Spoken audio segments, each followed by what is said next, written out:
नमस्कार बंधुरा पृथार रान्नाघरे आपनादेर सबाइके स्वागत। आज आमी आपनादेर साथे शेयर करब weight loss diet vegetable chicken salad. चलुन देखे निই आमी किभाबे तैरी करी। प्रथमेই बोनलेस चिकेन 200 ग्राम निये लम्बा करे केटे नेब। चिकेनेर पिस काटा हये गेले प्लेटे तुले मैरिनेट करे निते हबे। तार जोन्नो प्रथमेই चिकेनेर मध्य दिये देब apple cider vinegar 1 tablespoon, olive oil 1 tablespoon, জিরের গুঁড়ো 1 टीस्पून, নুন 1.5 टीस्पून, গোলমরিচ গুঁড়ো 1 टीस्पून, চিলি ফ্লেক্স 1 टीस्पून। এরপর সমস্ত উপকরণ চিকেনের সাথে খুব ভালো করে মিশিয়ে নিয়ে 15 মিনিটের জন্য ঢাকা দিয়ে রেখে দিতে হবে। অন্যদিকে যে সমস্ত সবজি ব্যবহার করব সব সবজি লম্বা করে কেটে নেব।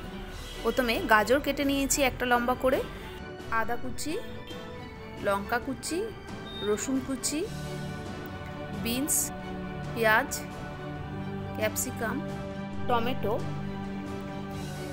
Red bell pepper. একে একে সমস্ত সবজি বাটির মধ্যে দিয়ে ম্যারিনেট করে নিতে হবে।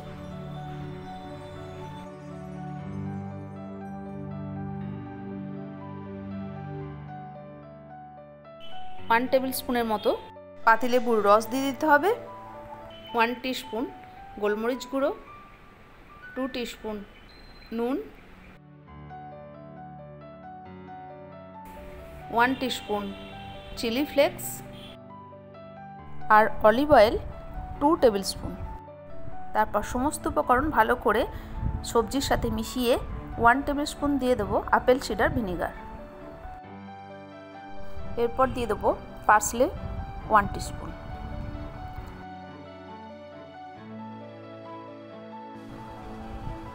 ভালো করে মিশিয়ে নিয়ে দিয়ে দেব 1 टीस्पून অরিগ্যানো।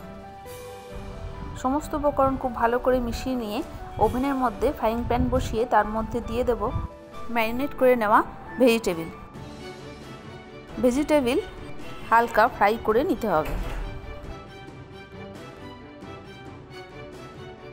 7-8 মিনিট ফ্রাই করলেই সবজি সেদ্ধ হয়ে আসবে, আর সেই সময় সবজি তুলে রাখতে হবে।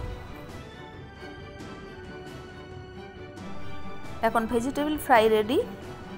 সমস্ত ভেজিটেবল প্যান থেকে তুলে রেখে দিতে হবে। এরপর ওই প্যানের মধ্যেই আগে থেকে ম্যারিনেট করে নেওয়া চিকেন দিয়ে ফ্রাই করে নিতে হবে। গ্যাসের ফ্লেম মিডিয়াম রেখে চিকেন অনবরত নাড়াচাড়া করে সেদ্ধ করে নিতে হবে। চিকেন সেদ্ধ হয়ে গেলেই প্লেটে তুলে ভেজিটেবলের সাথে পরিবেশন করে দেব। এই ডায়েট চিকেন ভেজিটেবল রেসিপি যদি আপনাদের ভালো লেগে থাকে তাহলে অবশ্যই আপনারাও আমার মতো করে তৈরি করুন। এই রেসিপি খেতেও যেমন সুস্বাদু, আর খেলে পুরো পেট তো ভর্তি হয়েই যাবে। তার সাথে অবশ্যই আপনারা একটা রুটি রাখতে পারেন, তাহলেই ফুল ডায়েট কমপ্লিট। এটা আপনার লাঞ্চ বা ডিনার যে কোনো সময় খেতে পারেন। এই রেসিপি যদি আপনাদের ভালো লেগে থাকে তাহলে অবশ্যই আমার এই রেসিপিটিকে লাইক, শেয়ার, কমেন্ট করে দেবেন, আর অবশ্যই সাবস্ক্রাইব করবেন। ভালো থাকবেন, সুস্থ থাকবেন। ধন্যবাদ।